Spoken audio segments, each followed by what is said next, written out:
Soundness test हम किस चीज़ के लिए करते हैं? साउंडनेस टेस्ट जो किया जाता है टिकाऊपन का पता करने के लिए किया जाता है। सोडियम और मैग्नीशियम का सल्फेट के घोल में हम क्या है, मिलावे को डालते हैं, जिससे मिलावे का धीरे धीरे विघटन होता है। इस क्रिया को 10 बार दोहराते हैं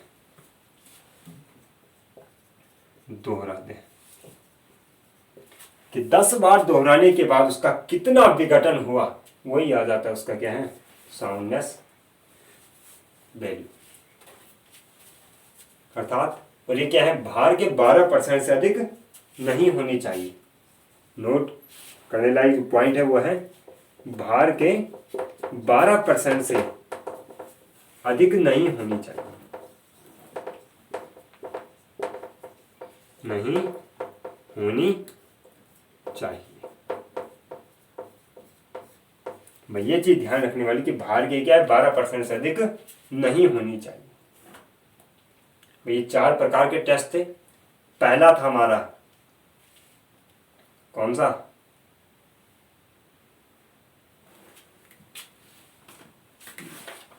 पहला था क्रशिंग यानी कि क्रशिंग वैल्यू यानी कि संदर्भ मान परीक्षण। दूसरा था इम्पैक्ट वैल्यू टेस्ट।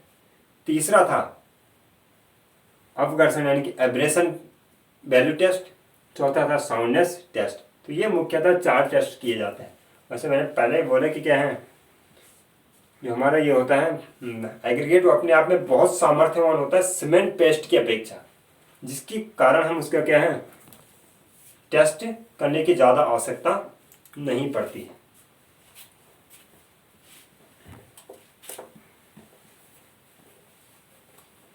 अब ठीक है ना वीडियो।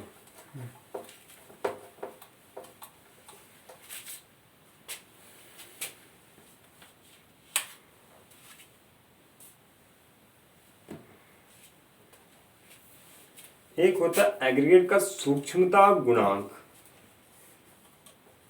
सूक्ष्मता गुणांक अब हिंदी में, इंग्लिश में बल्क ऑफ मॉडुलस है कि क्या है, यानी सूक्ष्मता गुणांक, उसमें सूक्ष्म कण कितने हैं, अर्थात सभी कणों का औसत माप, सभी कणों की औसत माप। भाई ये दिमाग में रखना है कि सभी कणों की जो औसत माप वही सूक्ष्मता गुणांक कहलाती है। तो यहां पर हमारा एग्रीगेट होता है पूरा।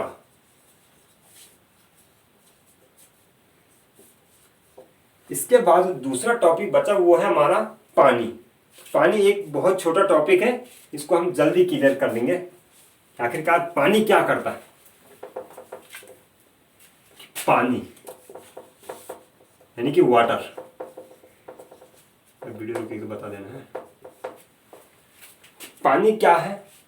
पानी सबसे पहले हमारा क्या, आखिरकार कंक्रीट में क्या करता है, सीमेंट के साथ रासायनिक क्रिया में सहयोग, रासायनिक क्रिया में सहयोग।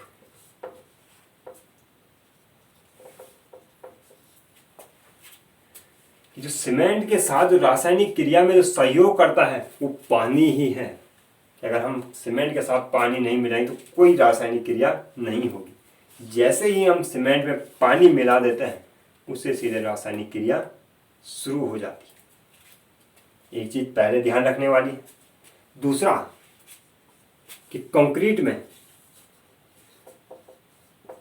पानी की मात्रा कि कंक्रीट में जो हम जब पानी मिलाते हैं उसकी मात्रा 16 से 18%। ये चीज ध्यान रखने वाली। अगला, सीमेंट के भार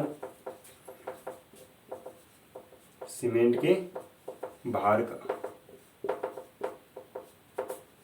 लगभग 30% लेते हैं। यानी पानी का भार सीमेंट के भार का लगभग 30% लिया जाता है। कि जो सीमेंट का जो भार होता है पानी के भार का लगभग हम 30% प्रयोग करते हैं। अगले चीज किसका जो पीएच मान, कि पानी का पीएच मान कितना होना चाहिए, कि लगभग पीने योग्य पानी ही माना जाता है। उदासीन होता है 7, तो लगभग 6 से 8 या फिर 6 से 8 तक ही प्रयोग होता है। यानी कि पानी का जो पीएच मान वो 6 से 8 तक हम प्रयोग करते हैं। कि पहली चीज था सीमेंट के साथ क्या है, रासायनिक क्रिया में सहयोग करता है हमारा पानी। दूसरी चीज कंक्रीट में पानी की मात्रा 16 से 18%। तीसरा था सीमेंट के भार का लगभग 30%। पीएच मान 6 से 8%, 6 से 8 तक लिया जाता है। इसके बाद आता है इसमें अशुद्धियां। अशुद्धि अर्थात जिसके कारण हमारा पानी अशुद्ध हो जाता है, वो कौन कौन सी अशुद्धियां। उसमें पहला आता है हमारा सोडियम कार्बोनेट। सोडियम कार्बोनेट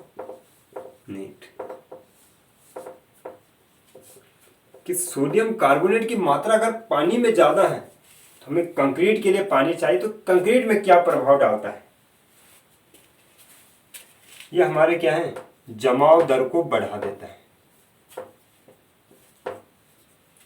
जमाव दर बढ़ गई, जमाव दर का बढ़ने का मतलब है कि जल्दी जम जाता है। कोई चीज अगर जल्दी कार्य कर रही तो कुछ ना कुछ गलत प्रभाव पड़ेगा। वो गलत प्रभाव क्या पड़ता है कि सामर्थ्य कम हो जाती है, कि जमाव दर यानी उसकी स्पीड बढ़ गई। गाड़ी की स्पीड अगर बढ़ गई, एक्सीडेंट के चांसेस अधिक हो जाता है, कहने वाला कि खतरा बढ़ जाता है, जिसके कारण उसकी सामर्थ्य क्या है, घट जाती है। सोडियम बाइकार्बोनेट, सोडियम बाइकार्बोनेट, इसके कारण जमाव दर का कोई विश्वास नहीं कि क्या हो सकता है। जमाव दर बढ़ या घट भी सकती है।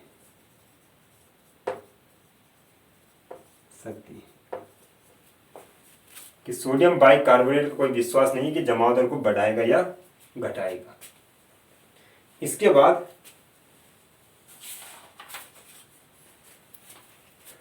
और कई प्रकार की अशुद्धियां हैं कि जो कंक्रीटिंग में गलत प्रभाव डालती है। दूसरा ये था, तीसरा था calcium chloride CaCl2, calcium chloride, इसका प्रयोग जमाव दर को ये बढ़ा देता है। जमाव दर सारे कंक्रीट के लिए है ये गुण, जमाव दर बढ़ा देता है, सामर्थ्य को क्या कर देगा, घटा देगा। इसके लिए एक इंपॉर्टेंट पॉइंट है कि 1.5% से ज्यादा नहीं होना चाहिए। कैल्शियम क्लोराइड का आगे पूरा वर्णन है। चौथा अकार्बनिक लवण। अकार्बनिक लवण ऐसे लवण जिनमें कार्बन की मात्रा न हो, वो भी गलत प्रभाव डालते हैं। समुद्री पानी के लवण, समुद्री पानी के लवण कि जब समुद्री पानी के जो लवण उसको भी प्रयोग करेंगे वो भी गलत प्रभाव डालता है। अगला उसमें आ गया अम्ल। इसीलिए उदासीन पानी ही लगभग प्रयोग किया जाता है, अम्ल भी गलत प्रभाव डालता है। अगला हो गया क्षारीय पदार्थ। क्षारीय पदार्थ यानी जिनका पीएच मान 7 से अधिक होता है वो कहलाते हैं क्षारीय पदार्थ। जिनका पीएच मान 7 से कम होता है वो कहलाते हैं अम्लीय पदार्थ। अगला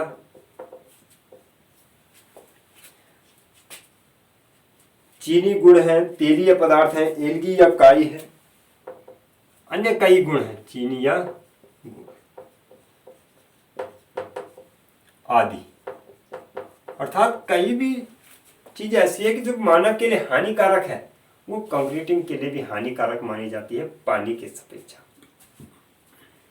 सोडियम कार्बोनेट थे, सोडियम बाइकार्बोनेट था, कैल्शियम क्लोराइड था, अकार्बनिक लवण है, समुद्री पानी के लवण है, अम्ल है, क्षारीय पदार्थ है, चीनी या गुण है। ये सारे के सारे क्या हैं, गलत प्रभाव डालते हैं हमारे कंक्रीट पर। इसमें जो एक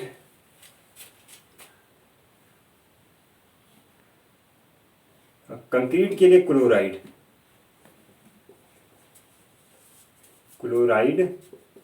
कंक्रीट के लिए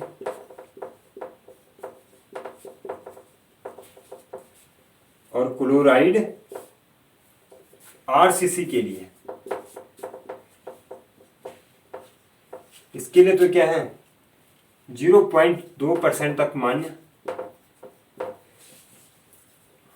और आरसीसी के लिए उसके लिए और भी कम होना चाहिए, उसमें क्लोराइड होते 0.1% तक मान्य।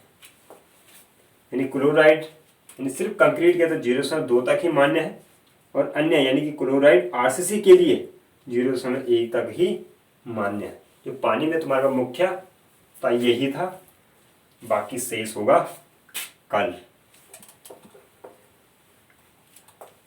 वीडियो में आप लोग थोड़ा देखते रहें और उसमें जो जो कमियां हो लगातार थोड़ा बताते रहें, और हो सके तो अपने दोस्तों तक पहुंचाने की भी कोशिश करें।